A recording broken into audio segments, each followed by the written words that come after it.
नमस्ते प्रणाम। हम शिवेश मिश्रा लोक गायक आप सभी को प्रणाम करते हैं। बहुत खुशी की बात है कि हमारी मुरलीगंज मेला में 1 नवंबर को हम सब कलाकार आप लोगों के पास, आप लोगों के दिल में जगह बनाने के लिए, आप लोगों का दिल बहलाने के लिए, धूम मचाने के लिए आ रहे हैं।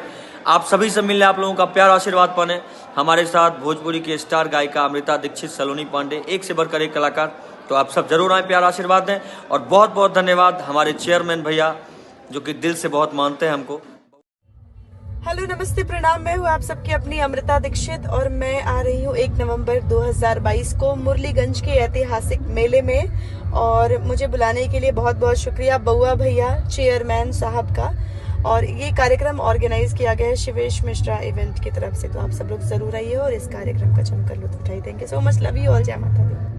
हेलो नमस्ते, मैं हूं अंतरा सिंह प्रियंका और मैं आ रही हूं 2 नवंबर 2022 को छठ पूजा के शुभ अवसर पे ऐतिहासिक मेला ग्राउंड अमारी मूलगंज मधेपुरा में कार्यक्रम के लिए। और इस कार्यक्रम के आयोजन करता है श्वेत कमल उर्फ बउआ जी और इवेंट ऑर्गेनाइजर है दिलीप यादव जी। तो आप सबसे निवेदन कि आप सब जरूर से जरूर पहुंचे और कार्यक्रम को सफल बनाएं और हम सब